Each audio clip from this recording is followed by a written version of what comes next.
5, 4, 3, 2, 1. What did you just say about the clap? Drama!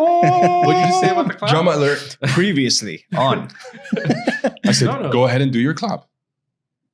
Okay, Omar, you're here again. Mhm. Do you like the clap? It wouldn't be right without the clap. That's what I'm saying. But I'm only here like once or twice. I mean, my man here is with you all the time. He's sick of the clap. No, I'm not. Go ahead and do your Look, clap. if you have something to say about the clap, this is the time to do it.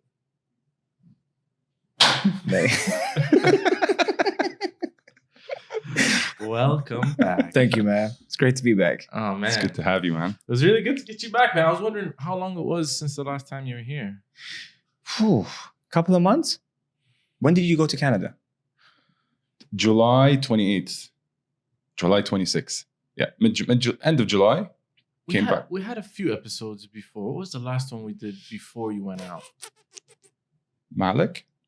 No, it was Dr. Dan. Doctor, yeah, because we did like 4 in a row. It was like smash. Oh, yeah. week. And then you said you can do them on the plane. Yeah. We did a smash and grab and then bounce out. So, yeah, you must have been here in like July, June. Really? Yeah. Yeah. It's pretty crazy. I think this is one of the impacts of COVID. It's the same day, man. The year flew by and Yeah. nobody, like, you look back and you're like, it's October already? Yeah. Seriously? Nearly 2021. Where did the year It's go? crazy, yeah? I kind of want the year to go. If 21 is better than 20. Go. Corona, go. Yeah, no. So I don't know. I'm still upset about the clap thing. Hold on, I won't bring it back again. I'm not letting this go, guys. You guys are gonna learn something about me. I'm the kind of person that doesn't know how to let things go. Really? So, yeah. All right. So if I don't do a clap, what do you suggest? I never said don't do a clap. You're too emotional about your clap. And now you made me emotional. Body shot. You see that? I think the clap is good. I think you've perfected the clap. Mhm. And I think you should continue doing the clap. Is the clap on every episode? Every single one. It's actually my cue. It helps me with the production. So Yeah, I like I it. just want it to be a little bit maybe manlier, like, you know, like with authority. All right. Right? We've had this before where you're like, Oh, my. No, he didn't. You see that? You see It wasn't even. It was that guy. You see what I have to put up with? unintentionally, obviously. It's love. He's been all aggro with me these days, man. I don't know what his deal is. No, the best part today. Yeah. So I think yesterday we agreed I'll come an hour before. So 6:30. Yeah. So I leave the house 6:20, 6:23. I'm on Sheikh Zayed Road on my way here. I'm literally 2 minutes away from his house at 6:40. Mhm. Where you at? What's up? Message comes in. I'm like, should I answer? I'm not going to answer. Let me just show up. I'm like, you know what? I'm going to mess with him. I'm like, oh shit, I just got out of bed. I know he's messing with me. And he's like, oh shit, should I do the podcast without you? And I'm like, God damn it, man. This guy sold me out in a second. Like, Bye. yeah, I knew you were messing with me. I knew you were messing with me. of course. Right. So Now that we got that Now out of that the we way, spoke about the clap. That's a segment on its own. it's a clip. So a lot has happened since we last spoke. Mm-hmm. The new season started. The old season finished. Mhm. Messi tried to. I'm talking football, guys. Sorry. So Omar is our football dude. You're gonna drop some knowledge on us. Okay. So Messi wanted to bounce. Mhm. That was dramatic. Your boys picked up a guy from Atletico, pissed off the club. Right? Mm-hmm. Are you a fan? Of him? Yeah, I am a fan of him. I met him before. Oh, you've met him before. Yeah. Okay. Is Is it Party? Is that his name? Yeah. Party. Thomas Party? Party. I like it. Yeah, that's his name. His name is Party. He's With a quite, yeah. Cool name. But Yeah. no, he has an E. He has an EY. EY. Okay. Partey. Yeah. There you go, you see? So why you say yeah? We like to. I mean, it depends on the accent. I'm a man of the world. I can do That's why I didn't all say you were wrong. I just said, okay. It's party, but, Excuse my ignorance, but is he good? Well, this is what I'm asking. To be honest, I've seen only Atletico Champions League interactions. I haven't seen him play regularly, so I can't really make a judgment on him. Well, he was the lowest paid player at the club for a while. He's very humble. He's grounded. He's quiet normally. When the Ghanaian senior team came out here to the UAE, I worked with them on one session here. I was assessing all the players. He's very chilled. Doesn't seek attention, gets on with a hard worker, and someone that's just grateful for the opportunity. Now, he wanted to come, and Arsenal wanted him for the last 3 years. And in Spain, you don't have to go through the club; you have to go through the league. Yeah. So he has a release clause on his contract. If you activate that, Sayonara. See you later. you're out. Okay. So they tried to negotiate. They tried to play hardball. We tried to get the player. They wanted to take a player from Arsenal on loan who plays in that same position, but didn't want to sell him to us. And then we were happy to let the player go to them. And we waited till the last day of the transfer window, went to La Liga, the league in Spain, paid the money up front, activated the clause. The player had already agreed terms with the club, and he was out. Yeah, Atletico felt it was behind their back. And then supposedly he had a conversation with their coach, Diego Simeone, and said that, don't worry, I'm staying. And then he just boogied out. So Wow. put a bad taste in a few people's mouths. Yeah, I guess it's business, right? It's business, and it happens all the time. And if anything, I don't buy the whole thing that they didn't know. They knew. I mean, again, when the whole speculation of that summer is that you're going to sign their player, it's almost impossible that you don't know that's an option. Especially when the club tries to speak to you. Club speaks to club and says, we want him. And they're like, well, pay up front for him. And then we say, well, we'll give you a player. Maybe that will lower the price. And you're like, no, we'll take the player, but we won't lower the price. So eventually we don't owe you anything. You don't owe us anything. Oh, fair enough. I know there's a but in there. Get it off your chest. No, there's no buts. There's no buts. It just, I don't know. I think it's just a club culture thing. It's different.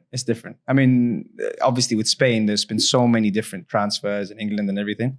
And it is weird times. And there were more loan signings than actual huge transfers. But the Messi one, yes, you're right, did dominate I think it's not.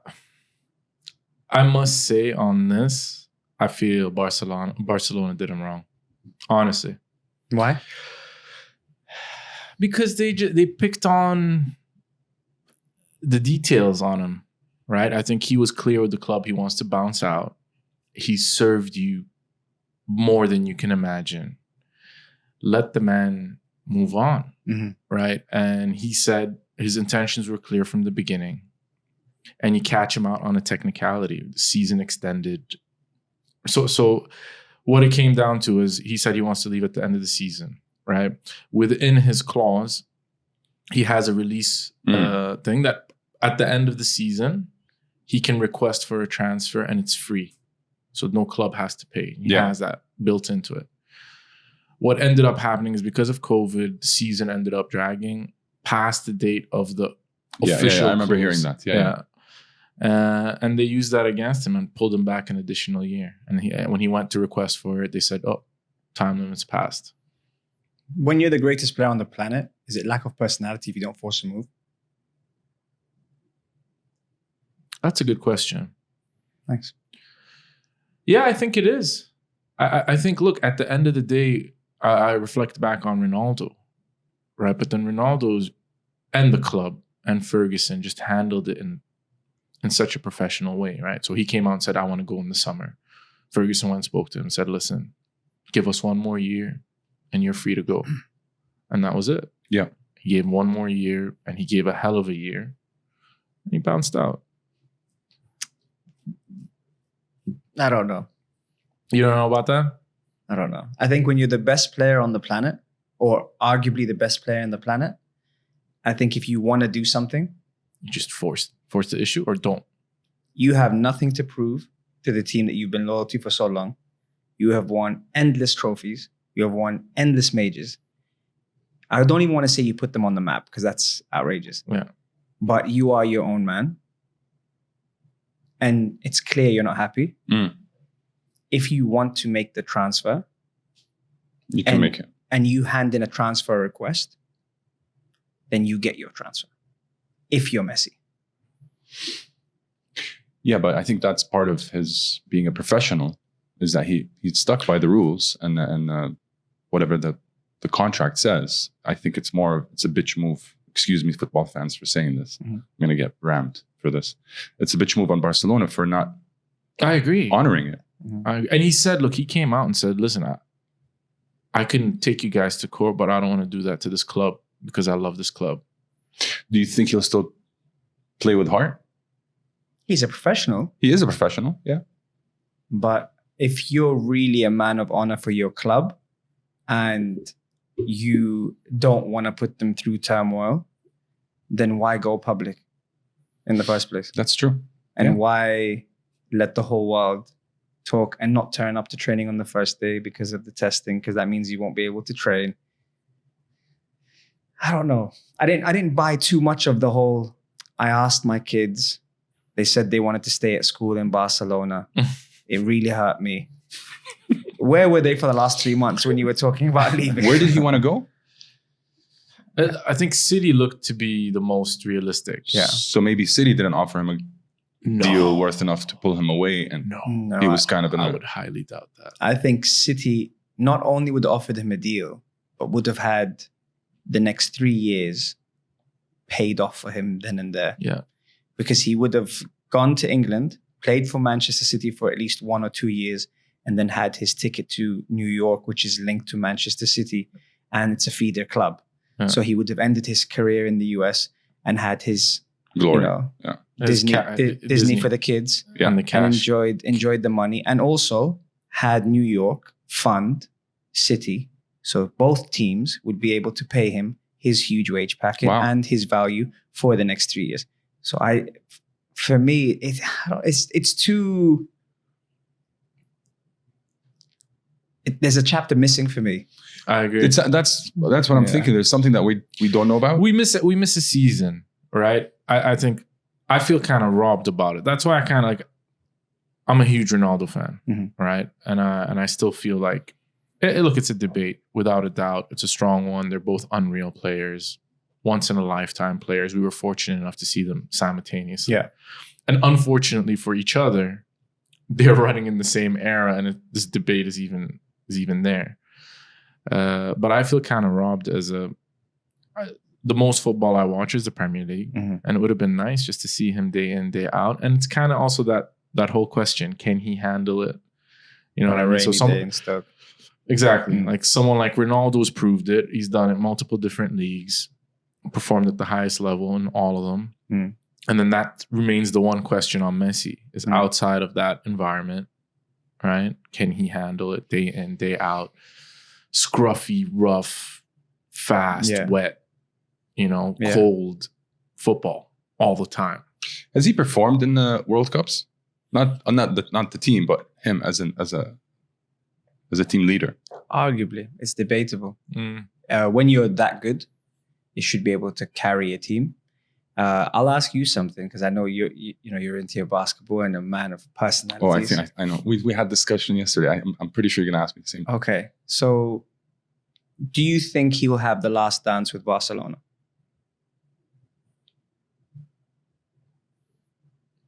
How long did he play for Barcelona? Since a teen. They picked him up as a kid. Yeah, less than a teen. He was like 10 years old, 12 years old. I'm sure there'll be a documentary, but it won't be as epic as The Last Dance. Will he get the same reaction from the fans, from the coach, from the players? Yeah, I think so. I think so. Listen, he's still a superstar. He still did a lot. I don't think he's a Ronaldo. Yes. My He man. likes that. My man. See, now I forgive you about the clap. Just 'cause you said that's that. what I forgive do. you. I bring them together. That's why I brought me here. Our therapy session. How much do we owe you? But how many championships has he won? Endless. Endless. Yeah, stupid. You're talking double digits. Records, broken records, everything. smashed every record. Everything. For sure. Everything He's that's Barcelona. undeniably. But after this stint, he might have a sour taste in his mouth with Barcelona, right? I think I agree with Namir when he said that, like, we're underwhelmed by it, because as fans, you want to see the best players in the most dynamic situations under the best coaches, where coaches start to not just study you, because everyone can watch YouTube. It's more about coaches start to say, how do we stop the service? How do we stop the transition play? How do we break patterns when it comes to the best in the world? And I think that's the one thing for me, where when I watched that, and I'm not even a City fan, I was like, oh, imagine when you see Messi playing against someone who earns about £10,000 a week and wants to make his name at his expense. Yeah, right. Like you just changed someone's life. Mm. And then now I asked my kid, and he's a bit upset. So what do you say? Okay, so now I don't know. on that comment, right? Yeah. The second time you say that, what do you think he should have done? Just held out? Said no? Threw a hissy fit? Yeah, because for him, he's always going to have this shadow that we are talking about right now. If he can do it anywhere else apart from Spain, because he can't do it with Argentina and he can't do it on the world stage. He can't. It's fact. He hasn't proven it. True. His mentor or senior Maradona has done it with Napoli and Argentina and all these things. And we still call Messi the greatest. And Maradona did it on substances. So imagine if he was sober. So that's the first thing. Then you look at the way he is as a person, and he's quite passive. He's actually a very strong character. People don't give him as much credit as he deserves. Yeah. He's a massive character, and he's a winner. He's a serial winner. And then you have the opportunity where the fans were saying, let him go. We don't want him to go, but let him it's go. The right thing to do. Out of respect. Let him go. Same kind of conversation with the Ronaldo thing, right? As much as it gutted me. When he left I'm Man U. like, he served us. Yeah. He's done more than what we expected. And he gave us that extra season out of respect, right? He could have thrown a hissy fit that summer, done that whole drama. Didn't blink, killed the rumors on the spot. You know what I mean? So what does he have? One more season with Barca? He does, and he has the option to talk to clubs in January, which is only 2 months away. So you're under a new coach, and your best friend is left, and your other best friend ain't coming back. Yeah. So, and you want to enjoy your football. So sorry, one of his best friends is Luis Suarez, who plays up front with him. He's left. One of his other best friends is Neymar. He's at PSG. He would have been the person to keep him there. That's not going to happen in time now anyway. So there's so many factors personality-wise that I question. Maybe he's looking at it from a financial gain perspective. So next year, I'm going to ask for more money. I don't think that if he wants more money, you can ask for more money now. He can get because of Corona and all the complications for specifically. But do you think, okay, again, I don't know, this is just a general question, irrespective of football. The guy makes between 80 to 100 million a year. Yeah, and how much taxes does he pay? 50%, 60%. If you own the land, you don't have to pay taxes. If you own the land. And by the way, all of them in Spain do the tax evading thing. That's the scene there, right? Like they're all into it. Even Ronaldo got caught out on it when he was there. But ultimately, do you think that's the motivation? I think at that point, when you're swimming in money, I don't think money is really the point anymore. So he's just being a man to his contract and abiding by the. Or it's, I think what I think Omar is alluding to is that he just kind of maybe got cold feet and said, listen, I'll just deal with the thing that I know for another year. It's an excuse to hang out. At least that's the way I'm understanding what you're saying. If he leaves in January, no, he won't leave in January. If he leaves in next summer, has his kid stopped crying or changed his mind about school? He's only 1 year older. So is that the official? Like that's one of the reasons. His statement was, it was really tough for me. I can understand that. You spent that long at a club. I haven't spent half that time at a club, and I've been emotional leaving teams. Yeah. So I get that. But then he wouldn't have initially said, I want to leave. Publicly, exactly. And through it's a confusing. fax. Yeah. You're going to send the fax through, They still use fax machines. Yeah, they do. Over there. It's ridiculous. But see, this is my point. If you wanted to do all this, And everyone's talking about it. And it becomes the saga of the summer. And everyone is thinking already of what he's going to do next year. And will he be reunited with this person? And what are they going to do? And they're going to change the coach and they're going to bring in someone else. And everything gets done. You know, when you use so much energy on something and then it's just this underwhelming feeling of, Yeah, exactly. Yeah. It's like my clap, as you said. Listen, we were good, man. No, I'm not. I think the title of this episode is going to be How to Clap. Make it clap. that goes down a different road altogether. Make it clap. But yeah, no, so it is something where for me, I wanted to see him play in a dynamic league where he doesn't have as much space.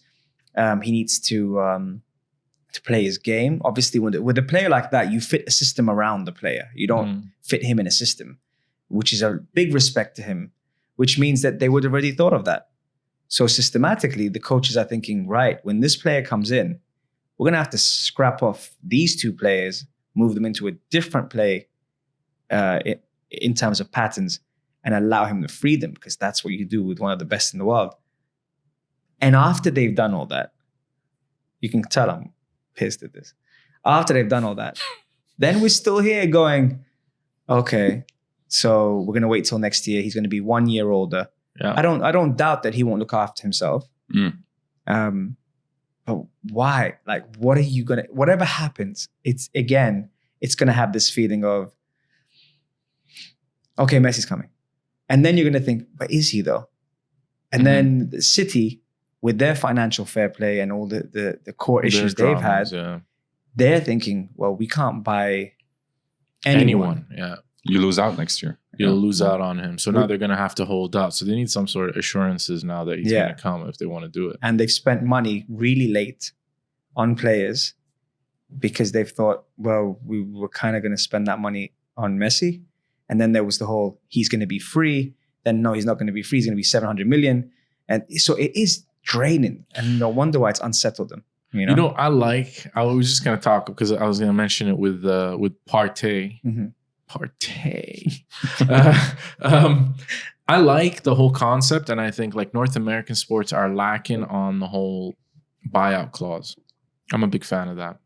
Like it empowers the players. I think that's one of the things because I grew up on North American sports, and I know a lot of different players in different sports that got trapped in teams or in situations and just ended up riding it out because there is no way. If the club said no matter what the trade was on the table, they could say no to it. But that wouldn't work with the salary caps, would it?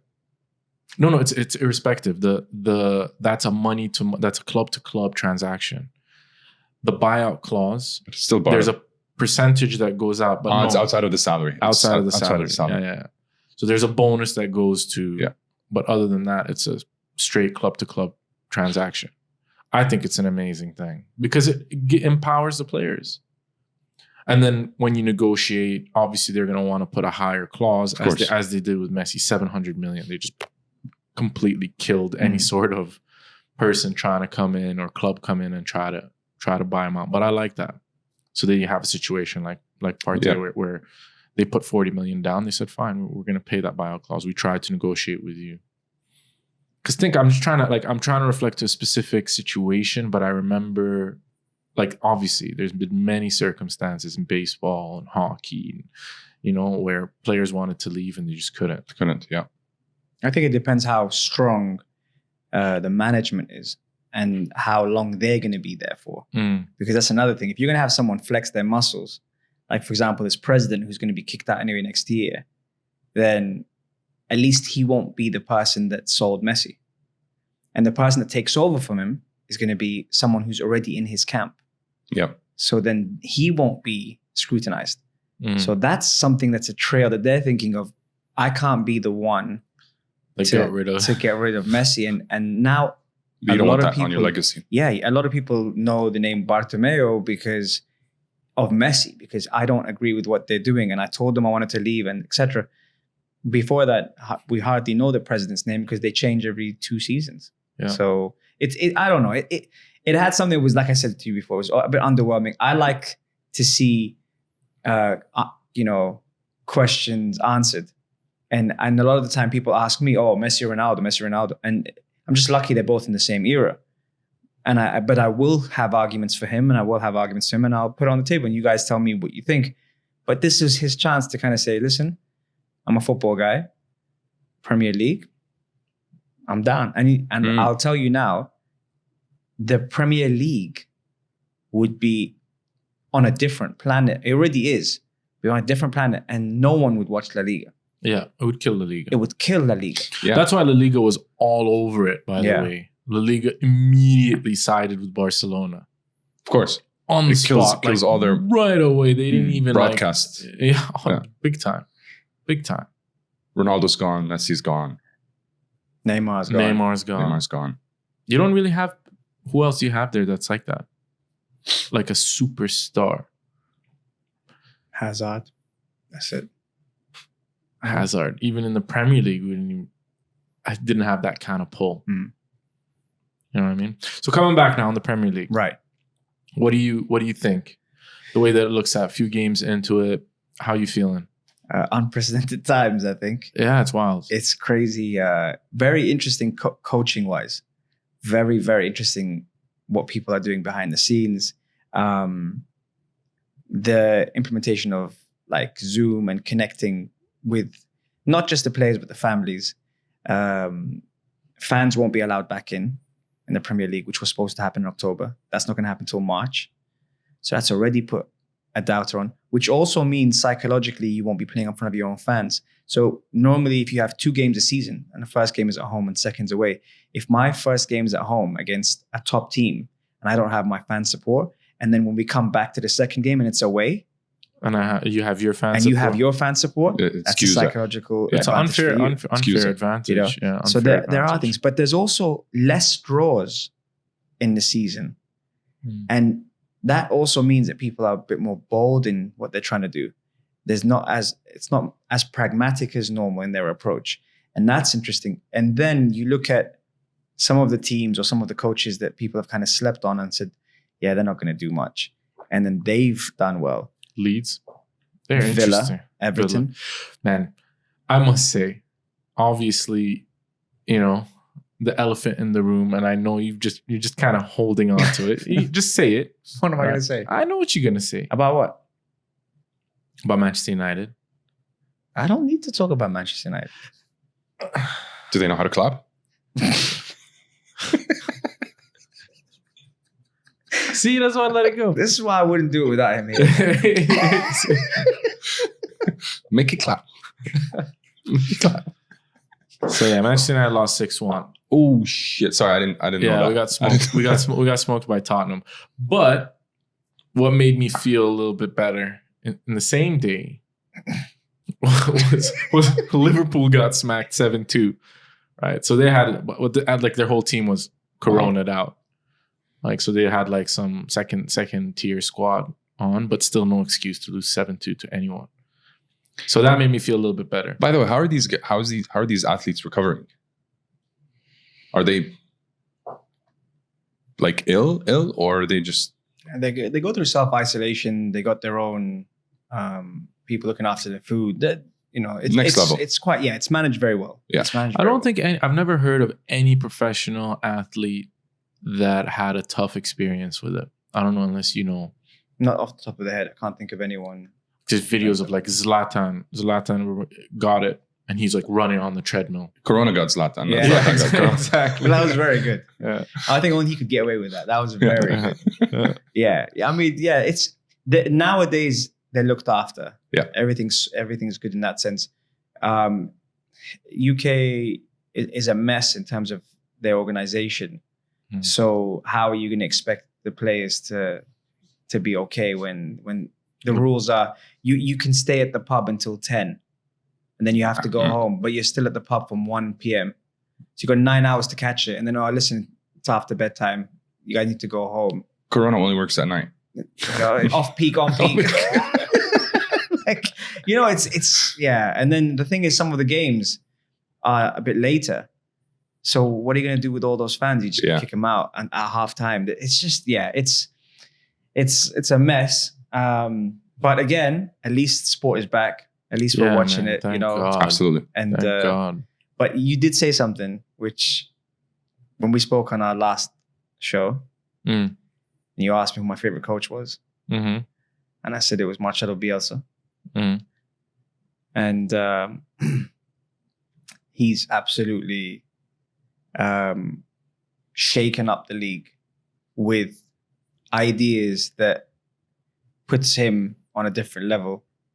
To, you know, okay, let's say in your field, you know who's top dog, you know who's the man, but he's not into the media side of things. So he's just going to head down work and you have respect for him. But because he's not in the media things, people tend to forget. So because they tend to forget, he's not as relevant. But you know. Of course. So then because you know and you're one of the best out there, if you say he's the man, that gives him credibility. Now times that by 5 people who are at the top of their game, who all say he's the man. Except we tend to forget that because he's not Self-promoting. self-promoting. He doesn't really care. I actually think he speaks very good English. He has a translator, by the way. Okay. All his interviews, he's got a translator with him. I think he speaks good English. I think he just ignores the media. I genuinely think that. And on top of that, I like that. that's brilliant. Yeah. On top of that speaks volumes. So normally after a game, if you ever watched his expression, he's exhausted. Like I'm talking like he's exhausted and he doesn't make eye contact with you. He looks down. He's standing there and you think he's about to topple. Like he's that tired. And then he looks at his counterpart, who is arguably seen as one of the best managers in the world, Pep Guardiola. And he looks at him and he smiles and he goes, "What do you think of that?" Expecting an answer, like an analysis of what just happened at 200 miles an hour. And Pep says to him, "I don't know, man. I need a couple of days to absorb it. to process. Yeah, to process. But he knows what just happened. Yeah. And he knows where it went right and where it went wrong. And that, you know what? We kicked your asses on our first season, in our first 4 games. Yeah. And you're lucky to draw with us." He knows, but that's why he's smiling. Because he knows the deal, but he's not allowed to say, "You guys were so lucky. You guys are supposed to be Manchester City ex-champions, Champions League, all that. And we just whooped you." So in his mind, it's like, "What do you think?" And I love that. Yeah. I love that. I watched a documentary recently. I don't know if you saw it. So there was a season 1 was Leeds Take Me Home, and it was showing why this manager, I had a show on this. I did a show and I said, does the best coach in the world have to be in the top 5 leagues? And people were like, of course he has to be in the top 5. It doesn't make sense. And Bielsa was managing in the Championship, which is 1 level down from the Premier League. And I was like, this guy is unreal. And he picked Leeds because it was a good project, because of what they stand for, their history, the people, the project as a whole. And people thought, why would he end up in the Championship? That don't even sound attractive. And he had a plan. First year, he fell short. And he fell short because of a couple of things, very, very controversial moments in there. And one of them being his player his player had the ball. The other team fell down, got injured. His team scored. They pulls it back. They were winning 1-0. He didn't see the player injured. He was mad at his team for not kicking the ball out. So he made the other team score and told everyone to freeze. Now they lost promotion by 1 point. So and it that could cost- have been. yeah, and that- that cost them. Well, that was it. And this is just a sign of what the man's all about. And they were top for the whole season. And they lost it in the last 4 games. So this was then. So they had this show called Take Me Home on Amazon Prime. I watched it. 6 episodes. It's fascinating. Was it good? Really good. Out of all of them, my favorite 2 is Take Me Home and Sunderland Till I Die. Even though there was Manchester City and there was Tottenham Liverpool one, and Tottenham and yeah. Dortmund and everything. Those are my 2. But they didn't get promoted, so it wasn't a happy ending. This season, they got promoted. Now, he's developed 10 of their youth players into the starting lineup for his campaign getting promoted into the season. Yes, he spent a little bit of money, but he's done that. Development is a different level because these guys can't develop at the top level unless they have your 60 million, your 40 million signing, your 30 million signing, all these people, 100 million. So now that they're in the league, there was 2 episodes the other day, and I was watching it with my wife. We're watching it. Arsenal were playing that night against Liverpool in the Cup. My mum normally comes and watches the games with us. And I watched the first episode. I sat there and I was like, I want this man to do well. Bielsa. I want him to do well.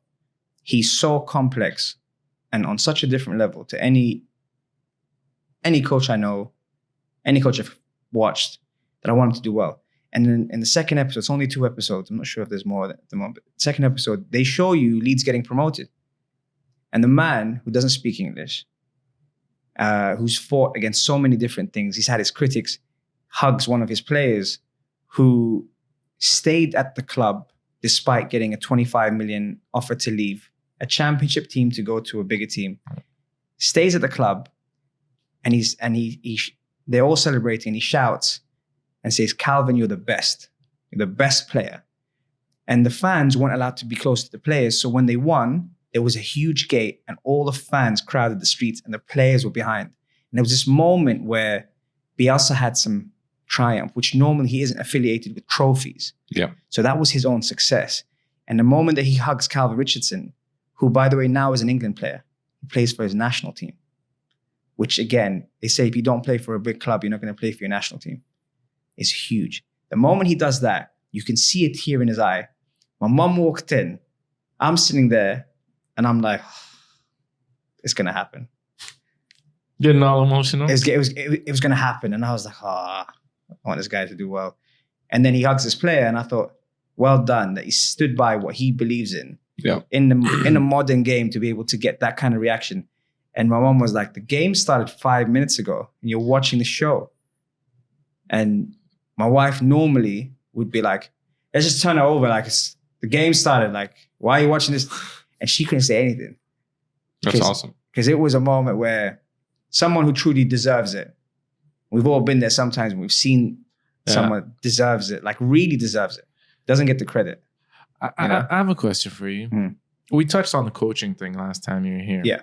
What do you think is like the number one trait of a fantastic coach?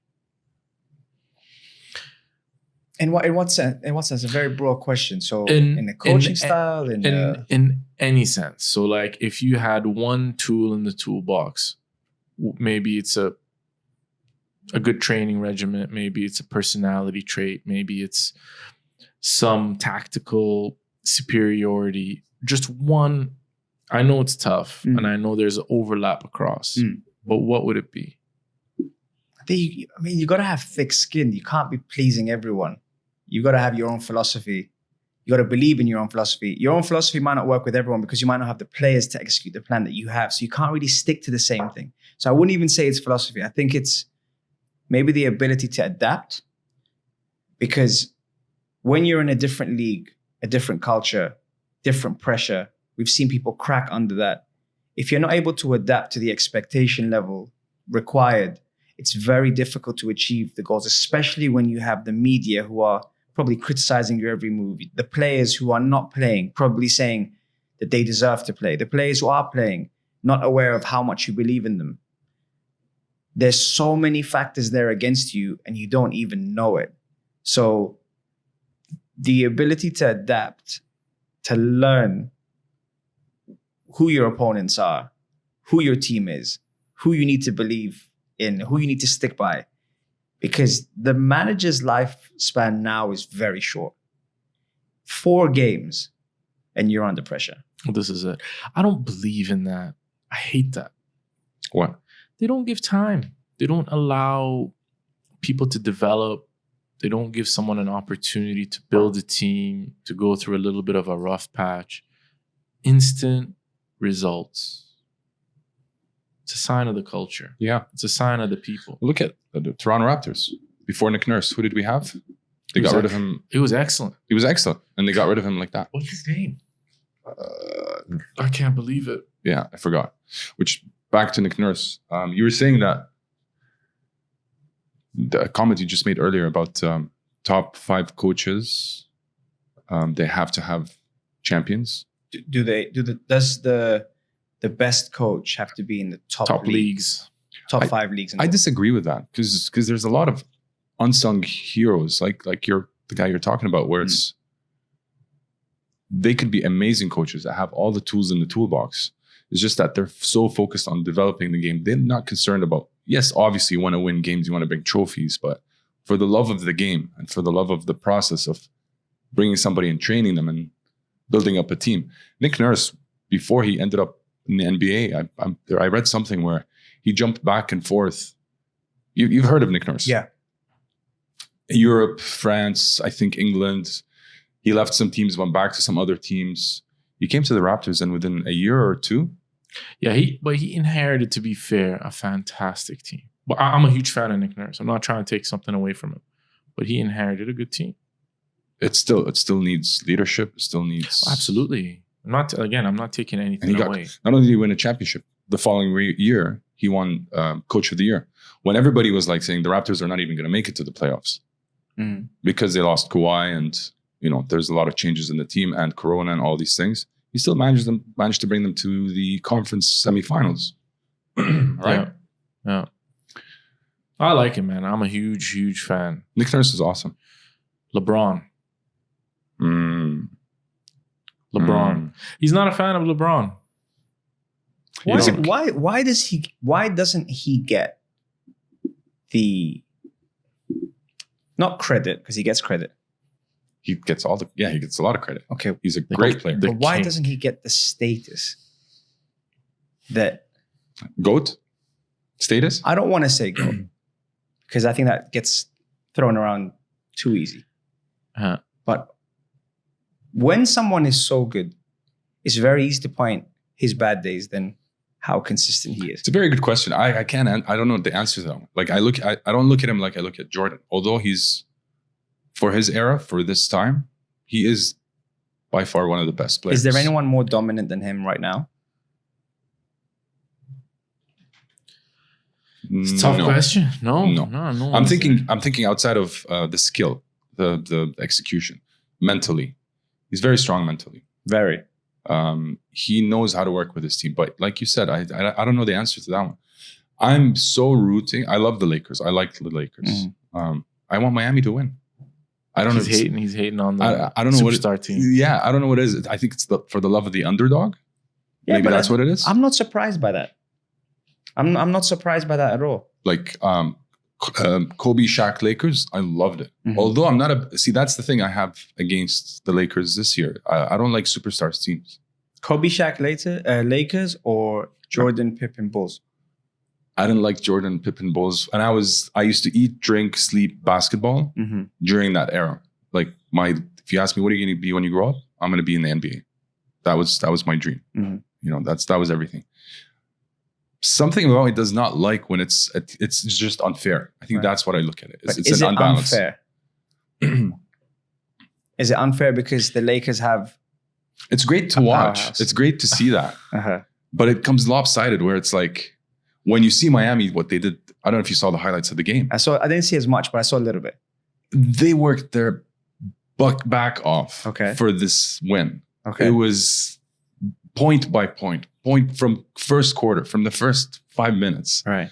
They go up by 2 points. They go up by 3 points. They go up by 1 point. It was down to the wire. And Lakers put their guard down. Lakers lost that game. It's not Miami that won that game. Yeah. Okay. They're overconfident. That whole thing, I knew they were going to lose the game when they started that whole Kobe black jersey. They haven't lost a game. Everyone started to pump that up. I think they started to believe their own hype. You lose focus. My thing is just alluding to what you said. You know when you said it's unfair. Is that LeBron's fault? Absolutely not. Absolutely not. That's like I said, I admire his play. He's he is the chosen one. Top 5 all time, for sure. Would you put him there? Absolutely. Top 5 all time. Top 3? it becomes really interesting because then you have people like Bill Russell. You have, I think, the best player ever, Kareem, and then obviously Jordan, right? So I don't see it's a tough fit in. You have a guy, Bill Russell, who's won the most championships ever. Yeah. You have Jordan, who will Bill Russell do well now? Without a doubt, I think he'd adjust his game. Would Bill Russell dominate now like LeBron does? I think he would. But see, look, again, it's an era. It's era, yeah. It's an era thing, right? It's like the Maradona or the Pelé or the, it's a tough one. I think he would still perform extremely well and dominate. Maybe not in the same way, right? But still. And you just got to take the environment, the winning mentality. He had a lot of other things at that time working against him. Yeah. It was a white NBA. Yeah. And he comes in just straight up top domination. And I think that's the thing that hangs on LeBron. He's been to 9 championship, 9 finals, and only won 2 or 3. He has a horrendous record. And the finals. He's won 3. It would have been 4 now. It would if it's 3 and 4. He's on 3, and then if they win now, he's 2 with Cavaliers, 1 with Miami, or 2 with Miami. 2 with Miami. 2 with Miami, 1 with Cavaliers. Sorry, it's the other way around. Yeah, 3 he's won. Yeah, so this would be his fourth in 8 final appearances. This being his 9th. Right. So it's a bad. But again, we're talking like it's all on him. Well, this is it. And this is a team sport. So we have the answers for him not achieving. So that's this is what I'm saying. That's the discussion we had yesterday. Is that do you think this Lakers team would be where it is today, this season, without LeBron? Would they make it to the playoffs? No. I mean, it's a great team. No. I think what they needed, look. The 4-man team is great. The difference between last season Lakers not making it and this season Lakers Anthony Davis, yeah. Like that. Yeah. What a monster. And what's his name? The guy they picked up from Raptors, the 3-point guy. Green, who missed the shot yesterday. The guy that was sleeping during the Raptors playoffs. He didn't do much. Yeah, he for the went Raptors. Yeah, he went to sleep. See, for me, it's interesting because I have my knowledge on basketball is nowhere near you two. As an outsider, when I do ask questions on basketball, it's so interesting. It's all perception. It's all perspective. If you don't want to like someone, it's easy. You can punch a million. You're gonna pick. Yeah. You're gonna pick. Like, you know how we said he was into 8 finals. And what, he would have won 4? But for me, I would 3 out of 8. 3 out of 8. That's not part of the formula to say that he's one of the greatest. Right. Did he make it to the playoffs? Did he win the playoffs? It's just as a player overall, inside the court, outside the court. His statistics are scary. LeBron? Yeah. LeBron. Like, crazy. Who do you compare LeBron to? Jordan. Everybody compares him to, like, when you're talking great. Yeah. But different players, different styles, different. Right? No, but people say, the argument that people say Jordan is the GOAT because he carried the Bulls for 3 wins, left. They couldn't win. Bulls sucked, came back, killed it. Yeah. Right? LeBron hasn't done that. No, I would disagree. I think he's doing it now. I think he did it with the Cavs. I think he had a horrendous team. I think that's why I really like him. Or why I rate him so highly. That's why I say top 5, no doubt. It's hard for me to see him squeeze into the top 3, but he took a very average Cavaliers team that was doing shit. And it wasn't like they had a whole transformation, LeBron plus 5 others. It was LeBron, very little tweaks. And they're a team that was like mid-table, didn't even make the playoffs, go to the finals. And he willed that shit. Yeah. And then against Golden State, debatably the best team ever, down 3-1 in the finals. And this guy just locked and loaded. No. Yep. Pulled off some Neo shit, right? Some Matrix, stopped the bullets and said, fuck that. I'm gonna will this shit together. Yeah. And he did it. It was unreal. You know the one thing though, guys, that we always find ourselves in, when we start to compare trophies or start to say, what has he won? There's names out there who I don't know that have won trophies more than some of the greats we do know. We don't talk about Magic Johnson. He has not Magic Johnson. Who was it? Will Chamberlain? Will Chamberlain. More rings than fingers. Right. But my point is, but at least those are household names. I'm saying, like, for example, in football, David Mays won the Champions League. Okay, exactly. No one knows who. Don't worry, they're like you. With David May, So I don't feel bad about not the knowing. man. Don't worry, you can clap all you want. David May, no one knows who he is, and yet we have this tendency sometimes to say, "Yeah, but what have you won though?"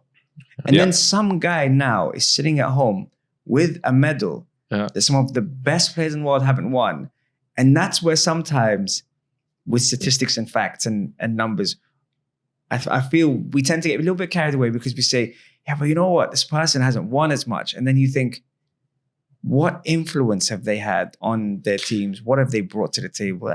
There's always going to be those players, but then I would counter that and say that's the dynamics of a team sport. So if it's a team sport, why are we only talking about LeBron winning his own things? Well, this is it.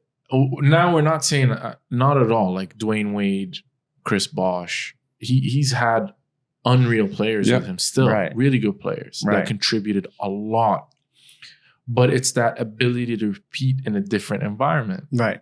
You know what I mean? Again, that's the knock on Messi. And that, for me, that's my knock on Messi in comparison to Ronaldo. But has Messi won as much without Xavi and Iniesta? This is what I'm saying. Yeah. And by the way, I don't think you know this, but on the national side, I'm a Spain fan. And I was like pre-bandwagon before, when people used to laugh at me when I support Spain, right? And they get knocked out in the group stage and just would like piss me off.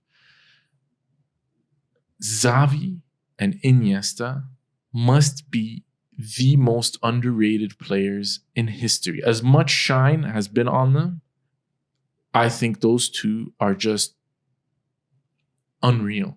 Again, underrated. I think so. I don't think they get enough love at all. At all.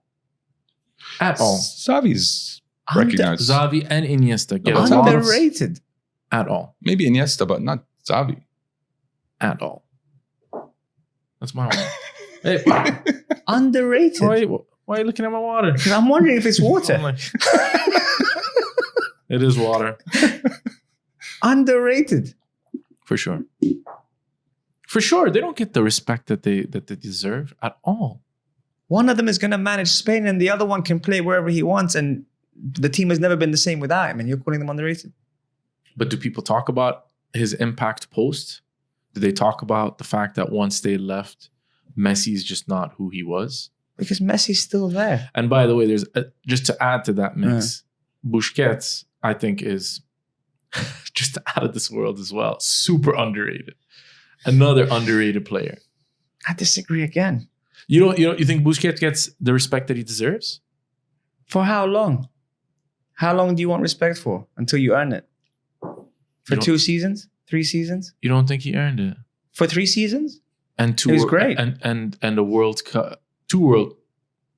What are you talking about? It was and great. Euros. It was great for that period, but best in the world in this position? No, man. I'm not saying that. I'm saying underrated. I'm not talking. You can't be underrated when you're at Barcelona. Maybe nowadays you can. In those days, if you're at Barcelona, you've made it. There's no such thing. I'm saying in the conversation, reflecting on people's impact, rating people. What do you want to top 100 players, top 50 players? I don't think when all is said and done, reflecting back to their impact on that team, I don't think they get enough. It was a tough time in terms of superstardom, right? They had the Ronaldo Messi era. Yeah. So it's hard to shine. But is it underrated by paycheck? Like, did they not get paid enough? How do you? I don't know. In terms of payments, I think it was open. I think it was an open check for them, for those two. I think Puyol has his statue. Oh, without a doubt. I think Puyol is no joke. He has a cartoon, for God's sake, man. I think they love him. I think Xavi and Iniesta have their own status. I think Messi has his own status. I think Brazilian Ronaldo has his own status. Fat Ronaldo. I like to call him Fat Ronaldo. I like him. I try not to say that, but yeah. Fat Ronaldo. Get out of jail, Ronaldo? No. Fat Ronaldo. Wasn't he in jail? Ronaldinho was in jail. Ronaldinho, sorry. Yeah. I know, fat Ronaldo. Yeah. Bashar Yeah. Kuwaiti. Shout out Bashar Kuwaiti. Bad knees, Ronaldo. Bad knees. Both bad knees. Yeah, he was a bad knees, and then he had a thyroid problem. That's why he was fat. So you know that's what it is, right? His weight thing was always a thyroid problem. So they discovered that he had a thyroid problem post. My dad was supposed to travel to treat his knee when he was at Inter Milan, and it was undisclosed, so he wasn't allowed to mention it. And growing up, he was saying, "Yeah, there's this player I need to work on." And I said, "Where are you going?" And he said, "Italy." I said, "Well, where's he from?" He said, "I can't say." I said, "Well, does he wear blue?" Does he have buck teeth? Does he need to go to the dentist? Then he was like, "I'm not saying." I said, "Is he Brazilian?" My dad said, "I told you." Okay, so Stop asking me. But yeah. quick one. Speaking of greats, boxing. This is a very sensitive topic. I know. For me That's why that's why I'm putting it. as a person that. So Floyd Mayweather is now coming out saying he's the best of all time. Yeah, surpasses Muhammad Ali. Floyd Mayweather is the best defensive boxer of all time, hands down. No one can say nothing. Roy Jones Jr. for me personally, Pound for pound, right? In our era, so I'm going to put this into categories because for me, boxing there's levels to this, and you can't take things away, right? Roy Jones Jr. is the best boxer I have seen with my own eyes, like with these eyes, live, right? And that has a whole lot of. And I've been into boxing for a very long time. Yeah. So he was like the Matrix. I remember seeing him. He was the Matrix. Yeah. Tarver caught him, disrupted his chin, and that's it. The guy just has a glass chin. That's it. Bad luck, and just kind of disrupted his flow. And then he boxed beyond his time. And I'm kind of like cringed out about the whole Tyson thing. Like I'm not feeling it. And I think that's why they called it an exhibition. I think they're gonna agree not to really hurt each other. Because I think if Tyson goes out all out, unfortunately, as much as I love Roy Jones Jr., he's on the ground. He's out. Then you take it back to an era that I'm not extremely familiar, but statistically, little highlights that I've seen, what I know, Sugar Ray Robinson is the best boxer of all time. Bar none. The guy's a freak of nature. He was stupid active in an era where they had 15-round championship fights, right? He had over 100 fights. He was undefeated for the first 70 or 80. By the way, Durant, that's another fucking fighter, right? That Mexican freak, right? So he also, same thing. So when people sit and talk about Mayweather or Marciano undefeated 50 fights, there have been two other fighters, maybe if my memory serves me right, maybe three. But you have Ray Robinson, you have Duran, that fought beyond 50 fights undefeated. I think Duran was like 61 fights before he had his first loss. And like I said, at a time when these guys were going to war, 15 rounds, which by the way, those 3 rounds knock years out of your life. Oh, yeah. Yeah. Right? Those are rounds that you're dead tired and you've already sustained a good lifetime 300 punches up to that point. It's like shocking stuff. And at the time, even that the gloves, by the way, were 6 ounces, not 8 ounces, right? Or 7 ounces, depending where you're fighting. So I'm telling you, man, Ray Robinson, from what I've seen, that's how I feel. Muhammad Ali is my favorite fighter of all time, as a persona, as a person, maybe one of the top heavyweights of all time. And you see how I'm being very careful with it. I love Muhammad Ali as a personality, but he's nowhere near, with all due respect, nowhere near the top 5 fighters of all time. Nowhere near. As a boxer, nowhere near. Boxing is not a heavyweight game. You don't see the sport at its peak, right? So it's like I try to always equate it with like an NBA setup, right? Like the NBA is geared for tall people. Yep. Right? I'm sure there are some phenomenal amazing short basketball players that you've never ever heard of because they just couldn't deal with it. And there's no way for them to overcome it. They're just missing something. Heavyweights in boxing have that element. The size slows down their ability to perform that art effectively or at its peak performance. I disagree. I think middleweights, welterweights, that is what boxing. If you give me one weight division, you say you have to watch one weight division forever, it'd be middleweights. Maybe push it up to the light heavies max. But even light heavies, I think they're too big. Should I tell you why I disagree? It's only because of the freak of nature of Tyson Fury's skill set in that weight. Agreed. And that's Muhammad Ali, though. That's the same thing. But the thing with Muhammad Ali, with the persona and everything, people try and fill in those gaps to be a personality. With Tyson Fury, his skill set and the way he moves his feet for the weight that he's at, agreed, is not allowed to happen in boxing.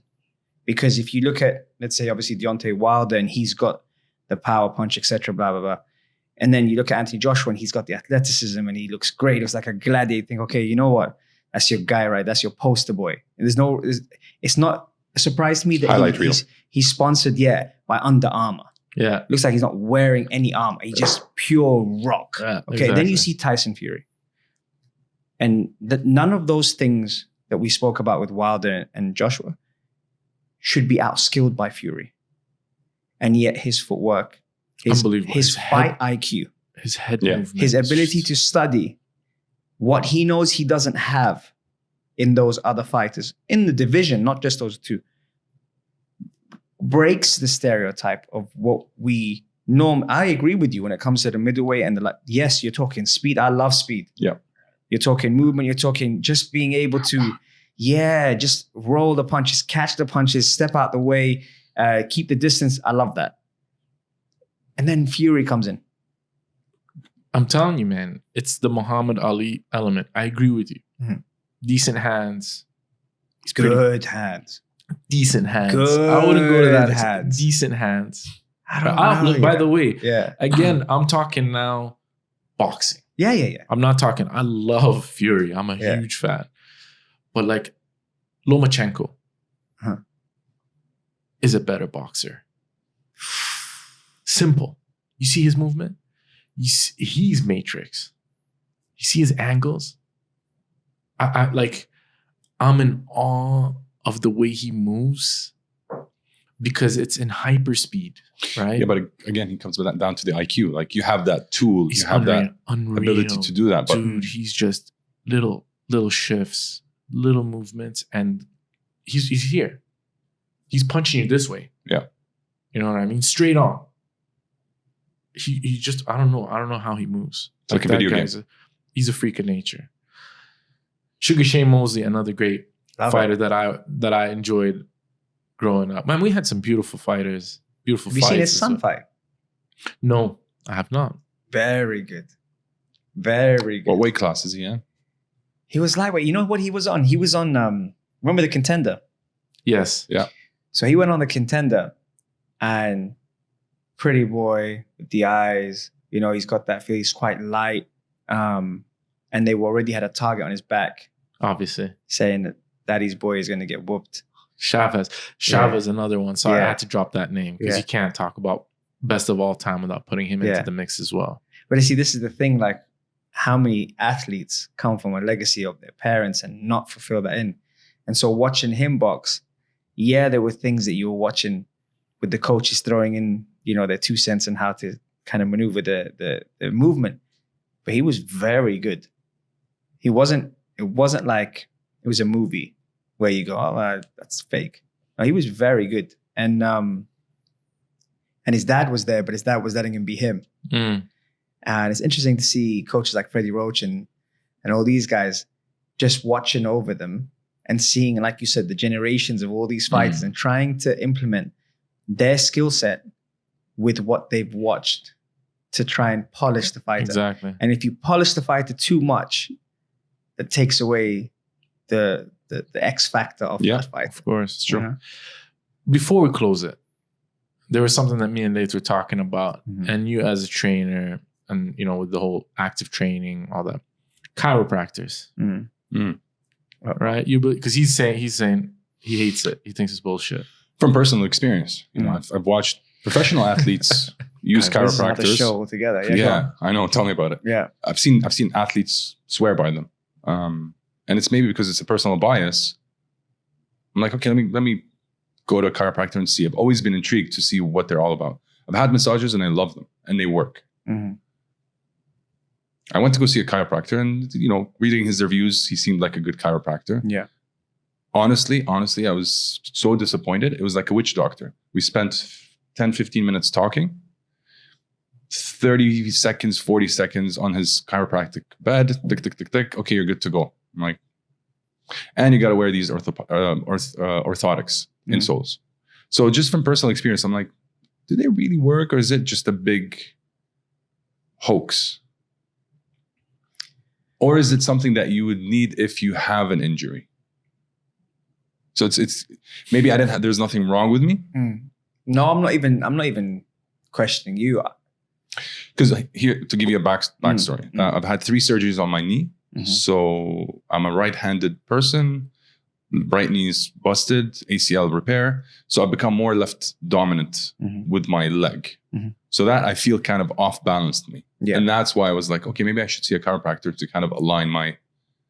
So another thing, lie on the bed. I love this. With my shoes on, he grabs my feet, he grabs his phone. He's like, see, one leg is longer than the other. And I'm like, really? It's All like right. camera tricks. I'm like, I've never missed a step, but yeah, sure. He's like, we'll do a couple of things, 6 sessions, you'll be great. He does some back cracking, uses his machine, takes the picture. He's like, look, your feet are aligned now. I'm like, just like that? And this guy's got all these certificates and universities from the US. He seems legit. Your dad's an orthopedic surgeon. My dad's an orthopedic surgeon. Okay. Okay. So I'd love Surgeon. Yeah. Surgeon. Yeah. No. So Okay. It's his different. dad is the authority in the bone space. Yeah. Okay. So now what? It's see, the thing is growing up to watching what my dad was doing was very, very intimidating, because when I opened up the who's who of science, he was in there for reconstructing an ACL, not for cracking a back or a hip or checking out your sneakers. That's not something he would do. So I come from an old school mentality. Now, before any chiropractors jump on my page, it doesn't work for me. The key thing when you spoke about chiropractic, the first thing I thought about was alignment, then it was balance, and then it was movement. So if you are going to crack something, is that going to help you move better? Because I haven't studied enough about it to understand that. But I've seen chiropractors before. And this leads down the line of when it comes down to active recovery, when it comes down to therapy, when it comes down to things. You might have seen recently, I jumped into an ice bath, old school, feel great, tough as anything. But once you master your breathing, you're in there, you're out. Some people say ice don't work. Some people say it's all about heat. So it comes down to what works for each person and also what they've been through. The whole one leg is longer than the other thing, that's normal. Some people are like, what? It's normal. Yeah, it is. Because I have it. So a lot of people, it's not even the fact that it's something that I haven't heard before, but the fact that he fixed you in 30 seconds and you got 2 perfectly length legs. Yeah, after 40 years of walking. It would be interesting to ask Baba Omar on this. I'd love to hear from a physician what he thinks. Have you ever had a conversation with your father about this? Does he believe in chiropractors, or do you think it's nonsense? I'd have to ask him, but I think when you come from an old school mentality and when you've studied and dedicated your life to over 45, 50 years of medicine, then I think you probably wouldn't be looking down that route. But it comes down to preference, comes down to opinion. Acupuncture, I believe in acupuncture. Yeah. Well, ice, heat, saunas, baby. That's where I'm at. Some people, I've had needling done my back, cupping, everything really. When it comes down to it, see what would work, what wouldn't. It might have not worked for me, it might work for you. But the chiropractic thing, I can see why there's a gray line there. I can see why people are a bit skeptical about it. Maybe we should get a chiropractor on, for real. Yeah. I'd love to hear it from a scientific. I think my that's why I started with it. It's a biased view because I don't think there was anything wrong with me. It was just I'm curious, like doing the ice bath, like doing the training, like doing the keto. It's all curiosity to see how can I optimize my performance. I've seen professional athletes that chiropractors look at, and they can't because of their training. The muscle is tight on one side versus the other. He comes in and he says, "Okay, you have a knot here. We can hammer it and keep conditioning it." All of a sudden your range of motion is better. To them, that might be the whole world. Your cousin, bodybuilder. He's seen a chiropractor and he's like, it saved me. He loves chiropractors. He's a huge fan. But his body is under tremendous stress all the time because of heavy lifting. He's a IFBB professional bodybuilder. Shout out to Mahmoud. I'm not. I'm a weekend athlete that tries to push the limit. So I don't think I'll see the benefits. You tell me ice baths, you tell me acupuncture, I immediately see the benefits of it. I actually feel it. Meditation, I feel it. Breath work, I feel it. Yeah, huge. I mean, by the way, sauna, more than muscle recovery, I understand the scientific element of it, which is the cardiovascular improvement, the cellular regeneration improvement. Like there's multiple true scientific benefits to it, much more so than the muscle side or that kind of inflammation. You're reducing inflammation. That's why I'm a huge fan of the sauna. So me always like pre-COVID, workout, post-workout, sit in the sauna 15 minutes, go into a cold shower. That's my routine. And then it was always like my meditation time as well. So I kind of blended the sauna time with the meditation. Love it. And that's something I'm missing. I was telling my wife, man, if we ever have the opportunity to build our own house, sauna is definitely one of those things, man. Sauna and pizza ovens. That's back to back. Thank you so much. Hey, man. Thank you for having me. Breezed through 70 minutes. I love it. And for all the people that are wondering, how do I know it's 70 minutes? Because I have a clock that you guys can't see. Should we tell them where? No. It's my secret. You don't know where the clock is. But man, I love having you on, man. It's really cool. Yeah, thank you very much for having me, man. Honestly, with you guys, it's always a good time. Time just flies always. With it, man. I have so many more questions. I know. Well, this is it. We said we're gonna make it a regular. Yeah, definitely. But beyond this, and we're gonna put them on the spot before we close this up. Man, this is bullshit. This is bullshit. It's bullshit. No, it's bullshit that we said, we're gonna see you. I'm gonna do this. We're gonna hook up, and then you don't. If you have a problem with me, it's the time. Like Lace. Listen, he had the clap. I had no problem with you. I was fine with the clap. That took like 15 minutes of the first of the show. So I have no problem. I love being here. You could just tell me a time. I won't get lost finding it either. Like, no. Are you sure? Yeah. He spent like 15, 20 minutes trying to find it. And then I told him, I said, is it next to 29? And he was like, no. I said, no, I thought 29 because we have 27 or 29 on the other side. So I thought you were confused. Right. Anyways, man, it's hard to explain it. Yeah, there's the clap. Guys, like, subscribe, follow the channel. And yeah, we'll catch you guys later, man. Thanks a lot. Thank you for having me, guys. Thank you. See you.